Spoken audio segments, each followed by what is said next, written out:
मोहतरम नाज़रीन आदाब, जी टुडे न्यूज में आप सभी का खैर मक़दम है। कामारेड्डी जिले के नए superintendent of police SP Rajesh Chander IPS ने अपने ओहदा संभालने के बाद टाउन पुलिस स्टेशन का दौरा किया। इस मौके पर उन्होंने पुलिस स्टेशन के अमले से मुलाकात की और उनकी कारकर्दगी के बारे में मालूमात हासिल की। एसपी ने पुलिस एहलकारों से शिकायत कुनिंदगान के साथ उनके बर्ताव और स्टेशन में जारी उमूर पर तफसीली तबादला ख्याल किया। इसके अलावा उन्होंने पुलिस स्टेशन के अहाते, कमांड कंट्रोल रूम और पुलिस की मजमूई कारकर्दगी का भी जायजा लिया। बादशाह एसपी ने एएसपी चैतन्य रेड्डी आईपीएस के हमरा शहर के नुमाया इलाकों का दौरा किया और हालात का मुशाहिदा किया। इस मौके पर सीए चंद्रशेखर और दीगर आला पुलिस ओहदेदारान भी मौजूद थे। कामारेड्डी जिले के नए एसपी राजेश चंदर आईपीएस ने टाउन पुलिस स्टेशन का दौरा करते हुए पुलिस की कारकर्दगी का भी जायजा लिया और स्टाफ से तफसीली गुफ्तगू की, साथ ही शहर के मुख्तलिफ इलाकों का दौरा भी किया। रियासत तेलंगाना में अक़लियतों को नजरअंदाज करने और कांग्रेस के सीनियर कायद मोहम्मद अली शब्बीर को एमएलसी ओहदा न देने पर शदीद नाराजगी देखी जा रही है। इसी सिलसिले में आज कामारेड्डी में अक़लियती कायदीन और कांग्रेस कारकुनों की जानिब से एक एहतिजाजी रैली मुनक़्क़िद की गई।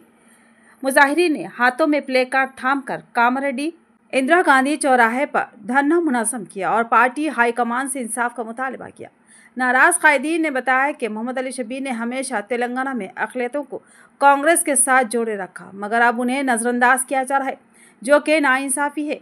एहतिजाजी कायदीन ने रमज़ान के मौके पर वज़ीर आला या कांग्रेस की किसी भी इफ्तार पार्टी के बायकाट का भी ऐलान किया, जब तक कि पार्टी क़ियादत अपने फैसले पर दोबारा गौर नहीं करती। इस मौके पर जिला अक़लियती सदर सैयद सिराजुद्दीन, सीनियर वकील मोहम्मद मकसूद, नायब सदर बल्दिया सैयद अनवर अहमद, सैयद मसूद अली, साबिक़ अरकान बल्दिया मोहम्मद अमजद, मोहम्मद जमील, मोहम्मद अजमत अली, मोहम्मद सलीम, मोहम्मद इलियास के अलावा दीगर सैकड़ों हामी मौजूद थे।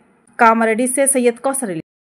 కామారెడ్డి పట్టణంలో మైనారిటీల్లో అందరూ కలిసి ఇలా ప్రొటెస్ట్ చేయడం జరిగింది.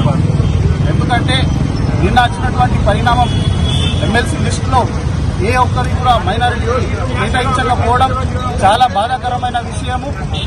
దాదాపు 10 సంవత్సరాలు టీఆర్ఎస్ ప్రభుత్వంలో మైనారిటీ నాయకులు వాళ్ళ మీద జరిగినటువంటి అణచివేత అయినప్పటికీ కాంగ్రెస్ పార్టీలో ఉన్నటువంటి ప్రతి కార్యకర్త మరియు కాంగ్రెస్ మైనారిటీ లీడర్లు ఒక స్తంభంగా నిలబడి కాంగ్రెస్ పార్టీకి మేము గాంధీవాదులం, గాంధీ పరివార్తో మేము ఉంటామని చెప్పేసి వాళ్ళ అడుగు అడుగు మీద కాంగ్రెస్ పార్టీ నాయకులు జరగడం జరిగింది. అయినప్పటికీ కూడా ఈరోజు తెలంగాణలో ప్రతి రోజు నుంచి ఎలక్షన్ స్టార్ట్ అయినప్పటి నుంచి చూస్తా ఉన్నాము. తెలంగాణలో 14% మైనారిటీలు ఉన్నారు. దానికి మైనారిటీ ఎమ్మెల్యేస్ సీట్లు కేటాయించడంలో తెలంగాణ ప్రభుత్వం విఫలమైంది. కేవలం 6 సీట్లు మాత్రం కేటాయించడం జరిగింది. 14% అంటే దాదాపు 16 సీట్లు ఇవ్వాల్సిన అవసరం ఉండే, కాకపోయినప్పటికీ ఓన్లీ 6 సీట్లు ఇవ్వడం జరిగింది. దాంట్లో 3 సీట్లు మాత్రమే విజయవంతం చేయాల్సిన అవసరం ఉండే, దాంట్లో కూడా ఎంఐఎంతో.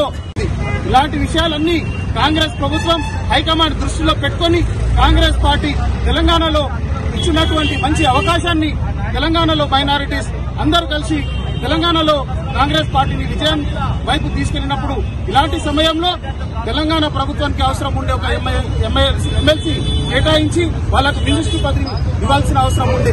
కానీ నిన్న మేము చూస్తే చాలా బాధాకరమైన విషయంలో ఎమ్మెల్సీ లిస్ట్ లో ఒక్కటి కూడా మైనారిటీ ఇవ్వకపోవడం.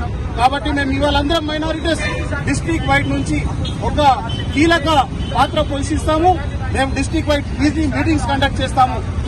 ఈ సంవత్సరం తెలంగాణలో రేవంత్ రెడ్డి గారు ఏ రోజైతే ఇఫ్తార్ విందు ఇస్తారో ఈ ఇఫ్తార్ విందును తెలంగాణలో ఉన్నటువంటి ప్రతి ఒక్క నాయకుడు బైకాట్ చేయాల్సిందిగా కోరుతున్నాము.